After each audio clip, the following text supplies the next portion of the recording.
Have you ever imagined receiving a call that would change not only your life, but the destiny of all humanity?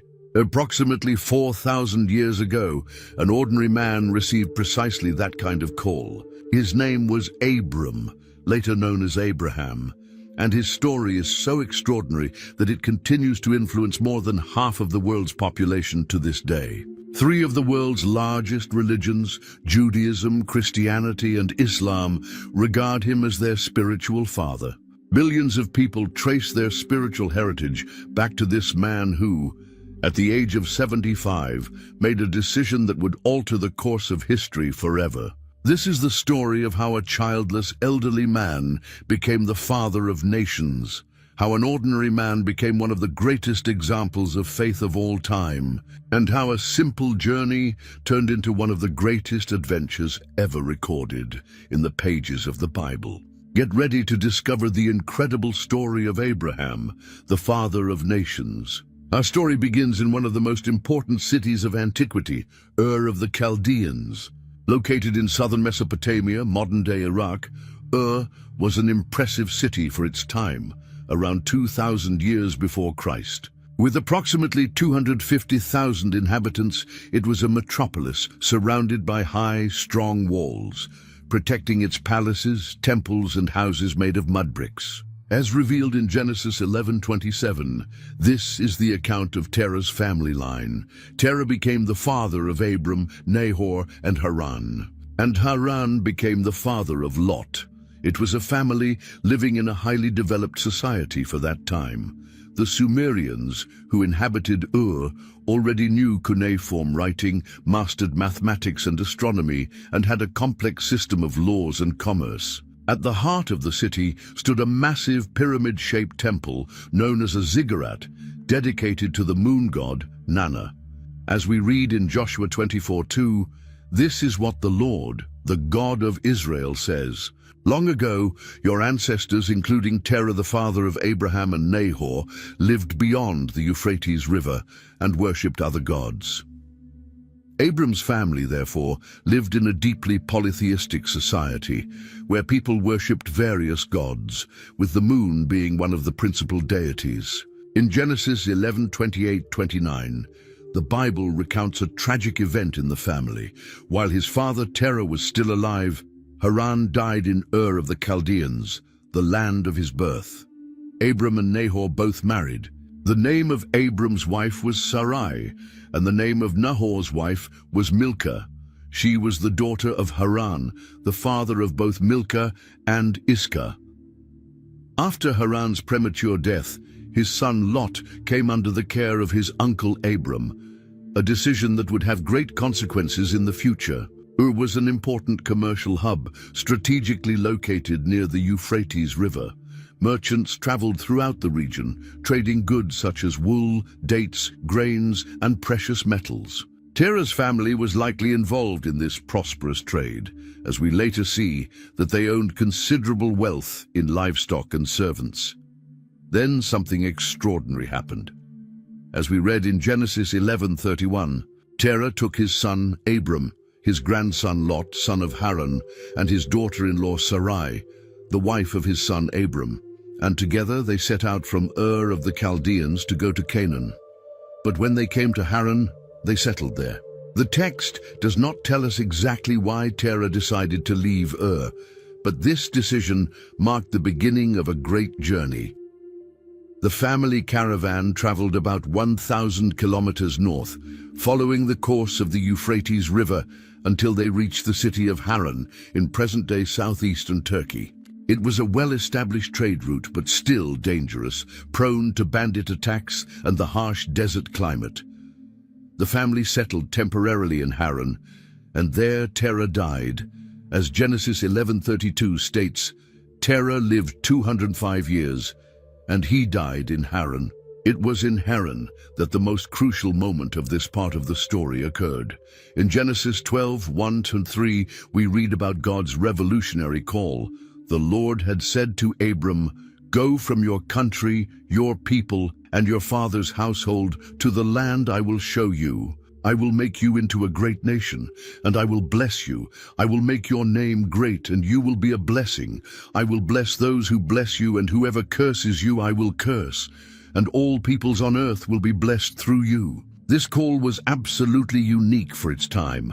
In a world where every city and region had its own gods, here was one God making extraordinary promises to an ordinary man. The request was radical: leave everything, land, family, security, to follow an unknown path. As Hebrews 11:8 reminds us, by faith Abraham, when called to go to a place he would later receive as his inheritance, obeyed and went, even though he did not know where he was going. God's promises were grand. A great nation would come from Abram. His name would become famous, and through him, all the families of the earth would be blessed. It is important to note that at this moment, Abram was 75 years old, and his wife Sarai was barren, as Genesis 11:30 states. Now Sarai was childless because she was not able to conceive. Humanly speaking, the promise of a great nation seemed impossible. Abram's response to the call was immediate. Genesis 12:4 records, "So Abram went as the Lord had told him, and Lot went with him." The caravan that departed from Haran was substantial. Verse 5 provides more details. He took his wife Sarai, his nephew Lot, all the possessions they had accumulated, and the people they had acquired in Haran, and they set out for the land of Canaan. It was an enormous logistical undertaking. They needed to transport tents, utensils, and provisions while tending to their flocks of sheep and cattle. The journey would be long and full of challenges. They would have to cross unknown territory, negotiate passage with local tribes, find pasture and water for the animals, and rely entirely on divine guidance. Abram's call marks a pivotal moment in the history of salvation. It was the beginning of God's plan to redeem humanity through a chosen people. As we see later in Galatians 3:8, Scripture foresaw that God would justify the Gentiles by faith and announce the gospel in advance to Abraham. All nations will be blessed through you. Abraham's obedience established a pattern that would be repeated throughout biblical history. Moses being called to free Israel, Samuel to be a prophet, David to be a king, and the disciples to follow Jesus. In each case, God called ordinary people for extraordinary purposes, demanding faith and obedience from them. And so, guided only by God's promise, Abraham set out for Canaan. He did not know that his journey was only beginning, nor that he would face even greater challenges ahead. But his willingness to obey the divine call would transform him into the father of many nations and an eternal example of faith.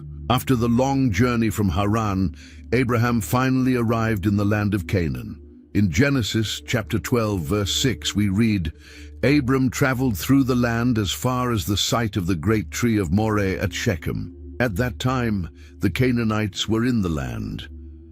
Canaan was a rich and fertile region, stretching from the Jordan River to the Mediterranean Sea, a land that the Egyptians called a land flowing with milk and honey because of its fertility. The region had a diverse geography, with fertile coastal plains to the west, mountains in the center, and the Jordan Valley to the east.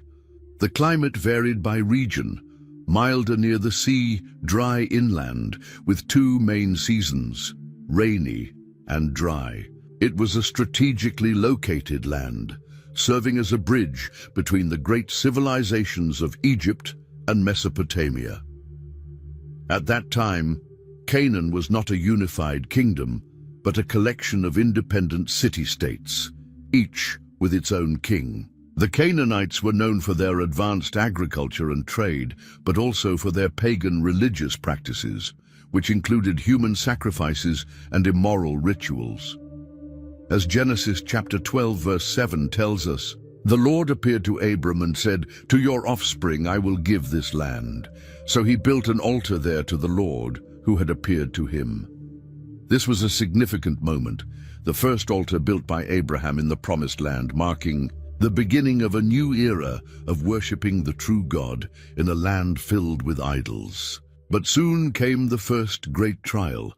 In Genesis chapter 12, verse 10, we read, "Now there was a famine in the land, and Abram went down to Egypt to live there for a while because the famine was severe." Famine was a serious threat in ancient times, capable of devastating entire regions. Without modern irrigation systems or food storage facilities, people were entirely dependent on seasonal rains. The decision to go to Egypt was understandable. The Nile Valley, with its natural irrigation system, rarely suffered from severe droughts. However, as he approached Egypt, Abraham faced a new dilemma. In Genesis chapter 12, verses 11 to 13, he says to Sarai, "I know what a beautiful woman you are. When the Egyptians see you, they will say, 'This is his wife.' Then they will kill me, but will let you live. Say you are my sister, so that I will be treated well for your sake, and my life will be spared because of you." Abraham's fear was not unfounded. Egyptian pharaohs had absolute power and could take whatever they desired. However, his decision to lie or tell a half-truth, since Sarai was his half-sister, showed a momentary lapse in trust in divine protection. As predicted, Sarai was taken into Pharaoh's palace, as we read in Genesis chapter 12, verses 15-16. When Pharaoh's officials saw her, they praised her to Pharaoh, and she was taken into his palace. He treated Abram well for her sake, and Abram acquired sheep, cattle, male and female donkeys, male and female servants, and camels. But God intervened to protect Sarai. In Genesis chapter 12, verses 17 to 20, we see that the Lord inflicted serious diseases on Pharaoh and his household because of Sarai. When Pharaoh discovered the truth, he returned Sarai to Abraham and expelled them from Egypt, allowing them to keep all the wealth they had acquired. Back in Canaan, Abraham and Lot faced a new challenge. In Genesis chapter 13, verses 5 to 7, we read, "Now Lot, who was moving about with Abram, also had flocks and herds and tents. But the land could not support them while they stayed together, for their possessions were so great that they were not able to stay together, and quarreling arose between Abram's herders and Lot's herders. Then Abraham made a wise and generous decision. In Genesis chapter 13, verses 8 to 9, he says to Lot, "Let's not have any quarreling between you and me, or between your herders and mine, for we are close relatives. Is not the whole land before you? Let's part company. If you go to the left, I'll go to the right. If you go to the right, I'll go to the left." Lot chose the region that appeared most prosperous, the well-watered plains of the Jordan, which looked like the garden of the Lord. In Genesis chapter 13, verse 12, we see that Lot lived among the cities of the plain and pitched his tents near Sodom. This choice would have serious consequences in the future. After the separation, God renewed his promise to Abraham in Genesis chapter 13, verses 14 to 17. The Lord said to Abram after Lot had parted from him, "Look around from where you are, to the north and south, to the east and west. All the land that you see, I will give to you, and your offspring forever. I will make your offspring like the dust of the earth, so that if anyone could count the dust, then your offspring could be counted." Not long after, a larger conflict arose in the region. In Genesis chapter 14, we learn about a war between two groups of kings, 4 kings from the east against 5 kings from the region of the Dead Sea, including the kings of Sodom and Gomorrah. The 4 kings from the east won the battle and took captive the inhabitants of the defeated cities, including Lot. When Abraham learned that his nephew had been captured, he acted quickly. In Genesis chapter 14, verses 14-15, when Abram heard that his relative had been taken captive, he called out the 318 trained men born in his household and went in pursuit as far as Dan. During the night, Abram divided his men to attack them and routed them, pursuing them as far as Hobah, north of Damascus. Abram's victory was complete. He rescued Lot, recovered all the possessions, and freed the other captives. Upon returning from this battle, a mysterious and significant encounter took place. In Genesis chapter 14, verses 18-20, we read, "Then Melchizedek, king of Salem, brought out bread and wine. He was priest of God Most High, and he blessed Abram, saying, 'Blessed be Abram by God Most High, creator of heaven and earth, and praise be to God Most High, who delivered your enemies into your hand.'" Melchizedek was both king and priest of God Most High, a figure later seen as a type of Christ. In the book of Hebrews, Abram recognized his spiritual authority and gave him a tenth of everything.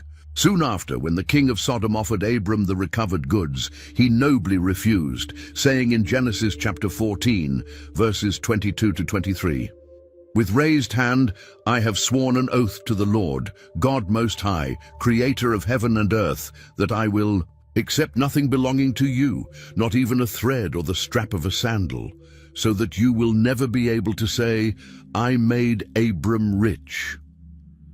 After these events, God appeared to Abram in an extraordinary night vision. In Genesis chapter 15, verse 1, it says, "After this, the word of the Lord came to Abram in a vision. 'Do not be afraid, Abram. I am your shield, your very great reward.'" It was at this moment that God established a formal covenant with Abram. Following divine instructions, Abram prepared a solemn ritual by cutting different animals in half and placing the halves opposite each other. In Genesis chapter 15, verses 12, 13, and 17, we read, "As the sun was setting, Abram fell into a deep sleep, and a thick and dreadful darkness came over him. Then the Lord said to him, 'Know for certain that for 400 years your descendants will be strangers in a country not their own, and that they will be enslaved and mistreated there.' When the sun had set and darkness had fallen, a smoking firepot with a blazing torch appeared and passed between the pieces. This ritual uniquely sealed the covenant. Only God, represented by the fire and smoke, passed between the halves, signifying that the fulfillment of the promises depended solely on him. God not only promised the land, but also revealed the future of the people who would descend from Abram.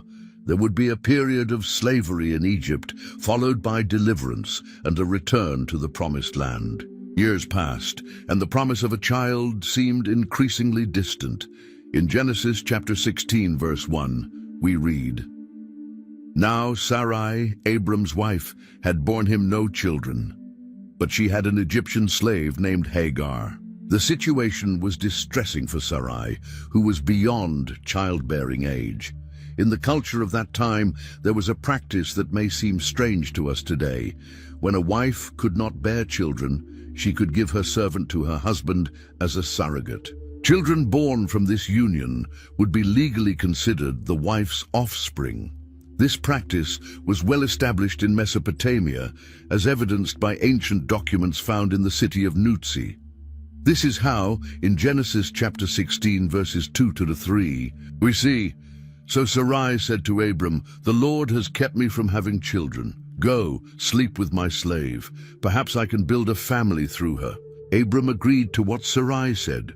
So after Abram had been living in Canaan 10 years, Sarai, his wife, took her Egyptian slave, Hagar, and gave her to her husband to be his wife. This decision, although culturally acceptable, revealed a human attempt to assist God in fulfilling his promise.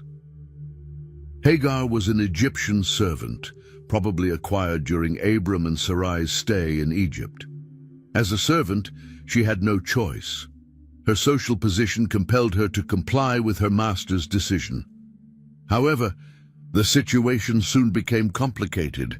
In Genesis chapter 16, verse 4, we read, "He slept with Hagar, and she conceived. When she knew she was pregnant, she began to despise her mistress." The pregnancy changed the dynamics of their relationship. Hagar, now carrying Abram's child, began to look down on Sarai.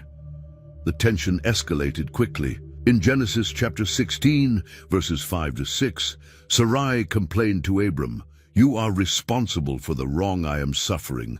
I put my slave in your arms, and now that she knows she is pregnant, she despises me." Abram returned authority over Hagar to Sarai, who then treated her harshly, causing Hagar to flee into the wilderness. It was in the wilderness that something extraordinary happened. In Genesis chapter 16, verses 7 to 11, the angel of the Lord found Hagar near a spring of water and said, "Hagar, slave of Sarai, where have you come from and where are you going? Go back to your mistress and submit to her." The angel added, "You are now pregnant and will give birth to a son.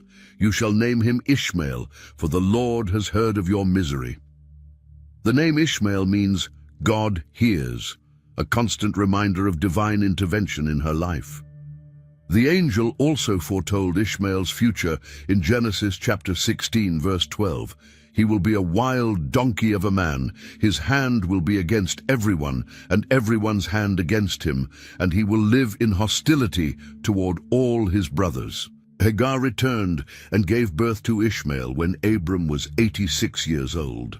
13 years passed, and then God appeared to Abram again. In Genesis chapter 17, verses 1 to 2, we read, "When Abram was 99 years old, the Lord appeared to him and said, 'I am God Almighty. Walk before me faithfully and be blameless. Then I will make my covenant between me and you and will greatly increase your numbers.'" It was at this moment that God changed Abram's name to Abraham. In Genesis chapter 17, verse 5, "No longer will you be called Abram.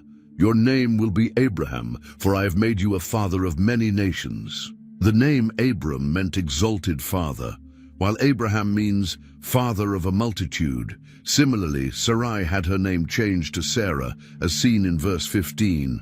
God also said to Abraham, "As for Sarai your wife, you are no longer to call her Sarai. Her name will be Sarah." Both names mean princess, but the change signified a new role in God's plan. Along with the change of names, God established circumcision as a sign of the covenant. In Genesis chapter 17, verses 10 to 11, it says, "This is my covenant which you shall keep between me and you and your offspring. Every male among you shall be circumcised. You shall circumcise the flesh of your foreskins, and it shall be a sign of the covenant between me and you." This sign was to be applied to all the men in Abraham's household, including servants and slaves. When God promised that Sarah would have a son the following year, Abraham laughed to himself. In Genesis chapter 17, verse 17, it says, "Then Abraham fell on his face and laughed and said to himself, 'Shall a child be born to a man who is 100 years old? Shall Sarah, who is 90 years old, bear a child?'" Even Abraham, the man of faith, found it hard to believe that this would be possible. Shortly after, a memorable encounter took place. In Genesis chapter 18, verses 1-2, we read, "The Lord appeared to Abraham by the oaks of Mamre, as he sat at the entrance of the tent in the heat of the day. He lifted up his eyes and looked, and behold, 3 men were standing in front of him. Abraham, demonstrating the hospitality characteristic of that culture, ran to greet them. In Genesis chapter 18, verses 6-8, we see how Abraham prepared a feast for the visitors. And Abraham went quickly into the tent to Sarah and said, "Quick, 3 seahs of fine flour, knead it and make cakes." Abraham ran to the herd and took a tender and good calf and gave it to a young man, who prepared it quickly. Then he took curds and milk and the calf that he had prepared and set it before them. During the meal, one of the visitors, who was the Lord himself, announced that Sarah would have a son. In Genesis chapter 18, verse 10, it says, "The Lord said, 'I will surely return to you about this time next year, and Sarah, your wife, shall have a son.'" Sarah, who was listening at the tent entrance, laughed to herself, just as Abraham had done before. After this promise, the Lord revealed to Abraham his plans for Sodom and Gomorrah. In Genesis chapter 18, verse 20, it says, "Then the Lord said, because the outcry against Sodom and Gomorrah is great, and their sin is very grave." It was then that Abraham began an extraordinary intercession for the cities. In a remarkable dialogue, Abraham asked if God would spare the cities if 50 righteous people were found there, then 45, 40, 30, 20, and finally 10. Each time, the Lord promised that he would not destroy the cities if he found the specified number of righteous people. The next day, 2 angels arrived in Sodom. In Genesis chapter 19, verse 1, it says, "The 2 angels came to Sodom in the evening, and Lot was sitting in the gate of Sodom. Lot, showing the same hospitality as his uncle Abraham, insisted that the visitors stay at his house." What happened next revealed the deep wickedness of the city. The men of Sodom surrounded Lot's house, demanding that he bring out the visitors so they could abuse them. In Genesis chapter 19, verses 4 to 5, it says, "Before they lay down, the men of the city, the men of Sodom, both young and old, all the people to the last man, surrounded the house. And they called to Lot, 'Where are the men who came to you tonight? Bring them out to us, that we may know them.' The angels then revealed their purpose to Lot. In Genesis chapter 19, verse 13, it says, "For we are about to destroy this place, because the outcry against its people has become great before the Lord, and the Lord has sent us to destroy it." They instructed Lot to gather his family and flee. The next morning, while Lot was still hesitating, the angels seized him, his wife, and his 2 daughters by the hand, and brought them out of the city. In Genesis chapter 19, verse 17, they ordered, "Escape for your life. Do not look back or stop anywhere in the valley. Escape to the hills, lest you be swept away." Then came the destruction. In Genesis chapter 19, verses 24-25, it says, "Then the Lord rained on Sodom and Gomorrah sulfur and fire from the Lord out of heaven, and he overthrew those cities, and all the valley, and all the inhabitants of the cities, and what grew on the ground." Lot's wife, disobeying the angel's command, looked back and was turned into a pillar of salt.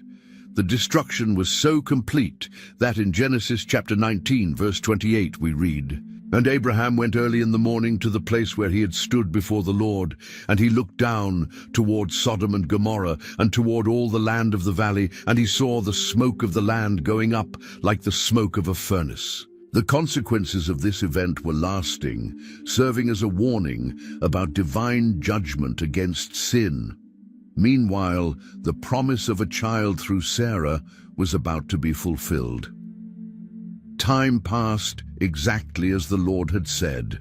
In Genesis chapter 21, verses 1 to 2, we read, "The Lord visited Sarah as he had said, and the Lord did to Sarah as he had promised. And Sarah conceived and bore Abraham a son in his old age, at the time of which God had spoken to him." Sarah's pregnancy at 90 years old was a true miracle. As the Apostle Paul would later write in Romans chapter 4, verses 19 to 20, "He did not weaken in faith when he considered his own body, which was as good as dead, since he was about 100 years old, or when he considered the barrenness of Sarah's womb.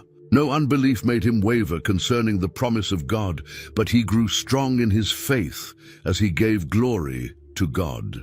During the months of waiting, news of the miraculous pregnancy must have spread throughout the region. In Genesis chapter 18, verse 14, the Lord had asked, "Is anything too hard for the Lord?" Now everyone would see the answer with their own eyes. The transformation in Sarah's body was a living testimony to God's power, as she herself had said.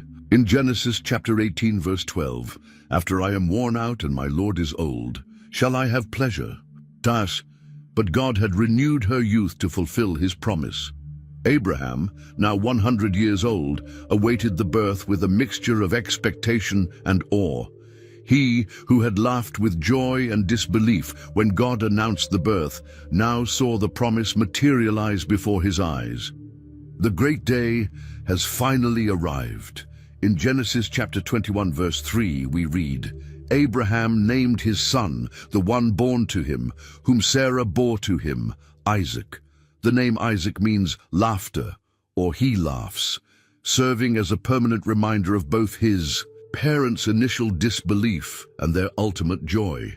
As Sarah declared in Genesis chapter 21 verses 6 to 7, God has brought me laughter, and everyone who hears about this will laugh with me.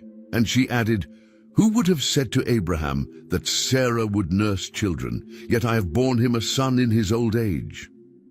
Her overflowing joy was contagious to everyone around her.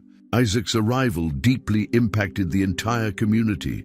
Abraham's many servants witnessed the fulfillment of God's promise. The neighbors who knew the couple's story saw a miracle unfold before their eyes. As Sarah said in Genesis 21:6, God has brought me laughter, and everyone who hears about this will laugh with me. Isaac grew up under the attentive care of his elderly parents. Sarah, who had waited so long to be a mother, dedicated herself fully to raising him. Abraham, for his part, continued his role as patriarch and man of faith, undoubtedly sharing with his son the stories of how God had called and guided him thus far. In Genesis chapter 21 verse 8 we read, the child grew and was weaned. In that culture, weaning typically occurred when a child was 2 to 3 years old, marking the occasion for a grand celebration. As the text states, Abraham held a great feast on the day Isaac was weaned. It was during this celebration that a serious conflict arose. In Genesis chapter 21 verse 9 we read, but Sarah saw that the son whom Hagar the Egyptian had borne to Abraham was mocking. The Hebrew word here can mean either playing or mocking, but the context and Sarah's reaction suggest that Ishmael was belittling or ridiculing Isaac. Sarah was deeply disturbed by the incident. In Genesis chapter 21 verse 10, she says to Abraham, get rid of that slave woman and her son, for that woman's son will never share in the inheritance with my son Isaac. This request greatly distressed Abraham because Ishmael was also his son. In Genesis chapter 21, verses 11 to 12, we see God's intervention. The matter distressed Abraham greatly because it concerned his son. But God said to him, do not be so distressed about the boy and your slave woman. Listen to whatever Sarah tells you, because it is through Isaac that your offspring will be reckoned. God also assured Abraham that he would care for Ishmael. In Genesis 21:13, he says, I will make the son of the slave into a nation also, because he is your offspring.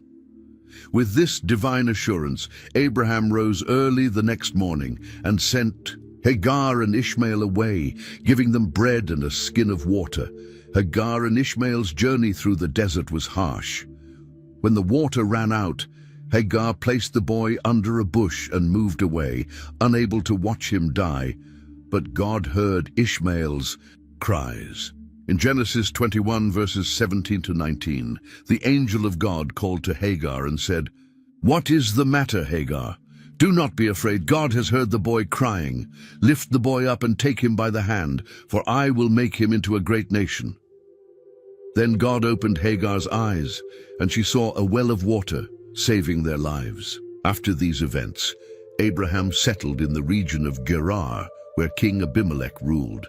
In Genesis 21, verses 22 to 23, we read, at that time, Abimelech and Phicol, the commander of his forces, said to Abraham, God is with you in everything you do. Now swear to me here before God that you will not deal falsely with me. This request led to an important negotiation over water rights, a vital resource in the semi-arid region. In Genesis 21, verses 25-26, Abraham seized the opportunity to complain about a well that Abimelech's servants had seized by force. Abimelech claimed he knew nothing about the incident, and the two men made a covenant. Genesis 21, verses 27-30, details their agreement. So Abraham brought sheep and cattle and gave them to Abimelech. And the two men made a treaty. Abraham set apart 7 ewe lambs from the flock, and Abimelech asked Abraham, "What is the meaning of these 7 ewe lambs you have set apart by themselves?" He replied, "Accept these 7 lambs from my hand as a witness that I dug this well." The place was called Beersheba, meaning well of the oath, because there the two men swore an oath. In Genesis 21:33 we read, "Abraham planted a tamarisk tree in Beersheba, and there he called on the name of the Lord, the eternal God." The tamarisk, a hardy tree that can live for centuries, symbolized the permanence of their agreement and God's constant presence. This period brought peace and stability to Abraham and his family. Isaac could grow up safely, protected by the treaty with Abimelech. Settling in Beersheba marked a new chapter in the patriarch's life, though God still had a crucial test ahead for him. After years of peace in Beersheba, when Isaac had grown into a young man, Abraham faced the most difficult moment of his life. In Genesis chapter 22, verses 1 to 2, we read, "Sometime later God tested Abraham. He said to him, 'Abraham.' 'Here I am,' he replied. Then God said, 'Take your son, your only son, whom you love, Isaac, and go to the region of Moriah. Sacrifice him there as a burnt offering on a mountain I will show you.'" The command came unexpectedly and with devastating content. Isaac was the child of promise, the one through whom God had vowed to establish his covenant. How could God ask for his life? Yet Abraham's response was immediate. In Genesis 22:3 we read, "Early the next morning, Abraham got up and loaded his donkey. He took with him 2 of his servants and his son Isaac. When he had cut enough wood for the burnt offering, he set out for the place God had told him about." His preparation for the journey was meticulous and deliberate. Every action, chopping the wood, saddling the donkey, gathering his servants, was a step toward what seemed impossible. They traveled for 3 days toward Mount Moriah. In Genesis 22:4 we read, "On the 3rd day Abraham looked up and saw the place in the distance." The biblical text does not tell us much about Abraham's thoughts and emotions during those 3 days of journey, but we can imagine the deep anguish in his heart.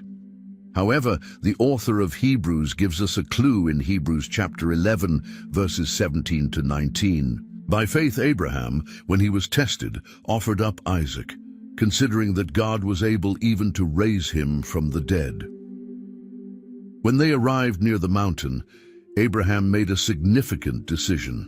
In Genesis chapter 22, verse 5, he says to his servants, "Stay here with the donkey. The boy and I will go over there to worship, and then we will return to you." Notice the use of the plural, "we will return," an expression of faith that somehow both would return. Then came one of the most moving moments of the narrative. In Genesis chapter 22, verses 6 to 8. Abraham took the wood for the burnt offering and placed it on his son Isaac, and he himself carried the fire and the knife. As the two of them went on together, Isaac spoke to his father Abraham. "Father?" "Yes, my son," Abraham replied. "The fire and wood are here," Isaac said, "but where is the lamb for the burnt offering?" Abraham answered, "God himself will provide the lamb for the burnt offering, my son." Upon reaching the designated place, Abraham began to build the altar. In Genesis chapter 22, verse 9, we read, "When they reached the place God had told him about, Abraham built an altar there and arranged the wood on it. He bound his son Isaac and laid him on the altar on top of the wood." The text does not mention any resistance from Isaac, who was strong enough to carry the wood for the sacrifice and could probably have resisted if he had wanted to. This silent submission of Isaac foreshadows the voluntary submission of Jesus Christ centuries later. At the most dramatic moment, when Abraham had raised the knife to sacrifice his son, divine intervention occurred. In Genesis chapter 22, verses 11 to 12, "But the angel of the Lord called out to him from heaven, 'Abraham, Abraham.' 'Here I am,' he replied. "Do not lay a hand on the boy," he said. "Do not do anything to him. Now I know that you fear God because you have not withheld from me your son, your only son." The divine provision was immediate. In Genesis chapter 22, verse 13, Abraham looked up, and there in a thicket he saw a ram caught by its horns. He went over and took the ram and sacrificed it as a burnt offering instead of his son. This ram, providentially caught, represented the principle of substitution, an innocent dying in place of another. The place received a significant name. In Genesis chapter 22, verse 14, "So Abraham called that place, 'The Lord will provide.' And to this day it is said, 'On the mountain of the Lord it will be provided.'" Mount Moriah would later become the site where Solomon built the temple in Jerusalem, and near it, centuries later, Jesus Christ would be crucified. The theological significance of this event is profound. It was the ultimate test of Abraham's faith. Was he willing to trust God, even when the commands seemed to contradict the very promise? As we see in James chapter 2, verses 21 to 22, was not our father Abraham considered righteous for what he did when he offered his son Isaac on the altar? You see that his faith and his actions were working together, and his faith was made complete by what he did.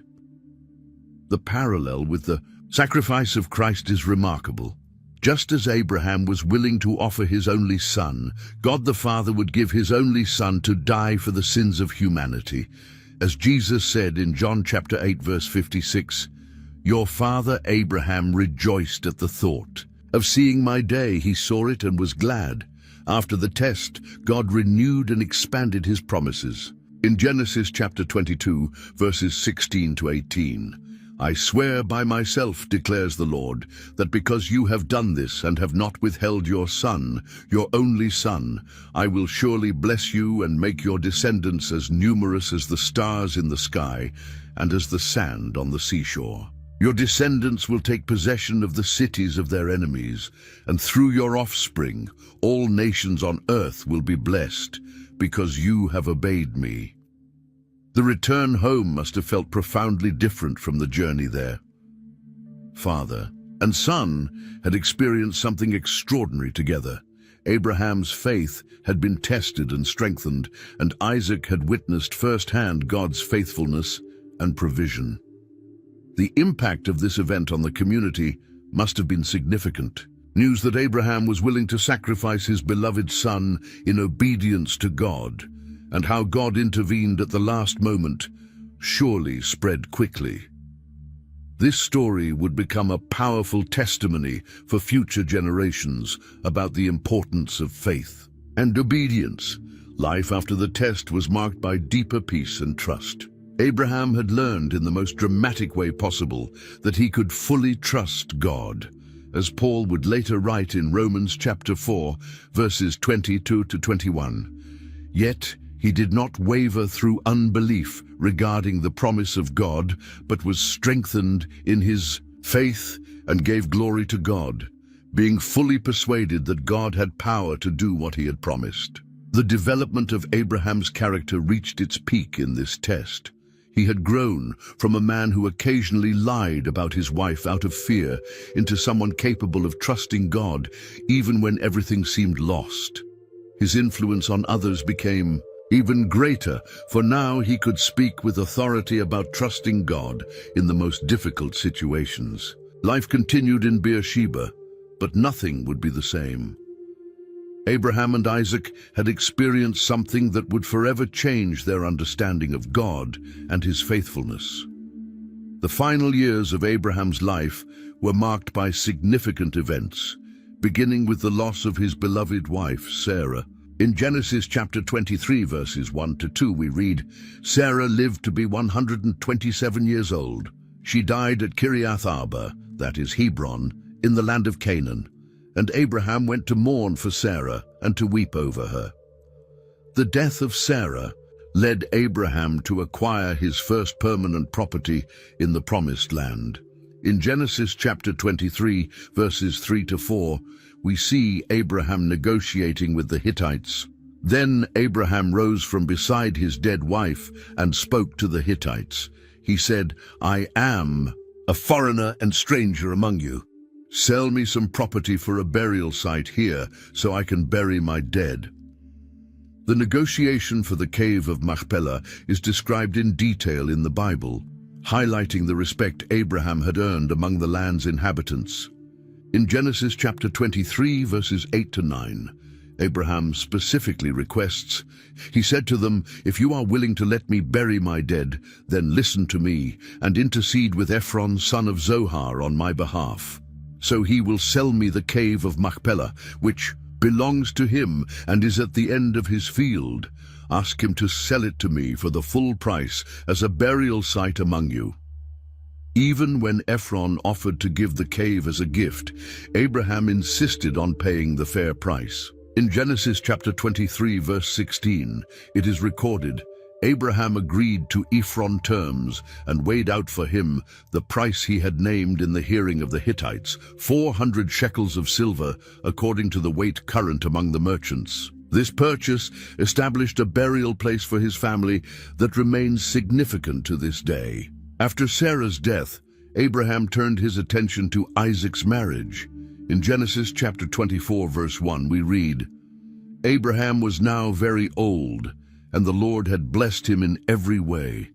He then sent his senior servant to find a wife for Isaac from his relatives in Mesopotamia, resulting in Isaac's marriage to Rebekah."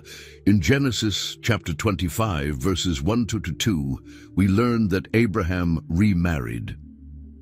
Abraham had taken another wife, whose name was Keturah. She bore him Zimran, Jokshan, Medan, Midian, Ishbak, and Shua. These children would become ancestors of various tribes and nations. However, Abraham made a clear distinction between Isaac and his other sons. In Genesis chapter 25, verses 5 to 6, Abraham left everything he owned to Isaac. But while he was still living, he gave gifts to the sons of his concubines and sent them away from his son Isaac to the land of the east. Finally, the time came for Abraham's passing. In Genesis chapter 25, verses 7 to 8, we read, "Abraham lived 175 years. Then Abraham breathed his last and died at a good old age, an old man and full of years, and he was gathered to his people." Abraham's funeral became a moment of family reconciliation.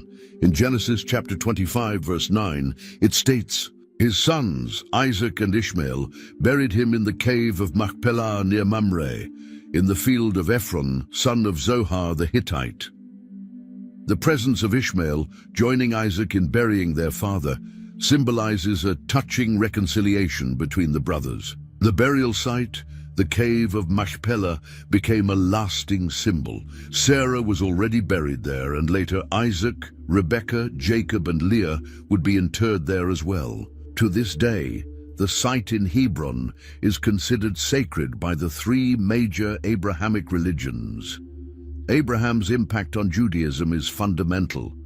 He is known as Avinu, our father, and his example of faith and obedience established the standard for the relationship between God and his people. In Exodus chapter 3, verse 6, when God reveals himself to Moses, he identifies as the God of Abraham, directly connecting with the patriarch. For Christianity, Abraham is a supreme example of faith and justification. In Galatians chapter 3, verse 7, Paul writes, "Understand then that those who have faith are children of Abraham."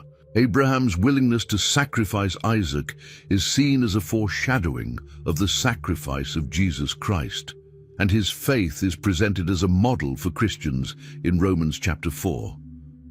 In Islam, Ibrahim is considered one of the greatest prophets and the builder of the Kaaba in Mecca alongside his son Ishmael. The festival of Eid al-Adha commemorates Abraham's willingness to sacrifice his son, who, in Islamic tradition, is identified as Ishmael, not Isaac.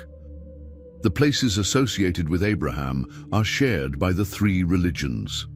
The cave of Machpelah, In Hebron, where he and Sarah were buried, is venerated by Jews, Christians, and Muslims. The well of Abraham in Beersheba and other sites linked to his life remain places of pilgrimage. The shared traditions about Abraham offer a unique potential for interfaith dialogue. His figure represents common values of faith, hospitality, justice, and submission to God. As written in Isaiah chapter 41, verse 8, God calls Israel the offspring of Abraham, my friend, a title that resonates across all three religious traditions. Abraham's legacy continues to live on, not only through the religions that revere him, but also through the values and principles his life exemplified. His journey of faith, from the call to leave his homeland through trials and triumphs, serves as an inspiration to people of all cultures and beliefs. In Hebrews chapter 11, verses 8 to 10, we find a beautiful summary of his life.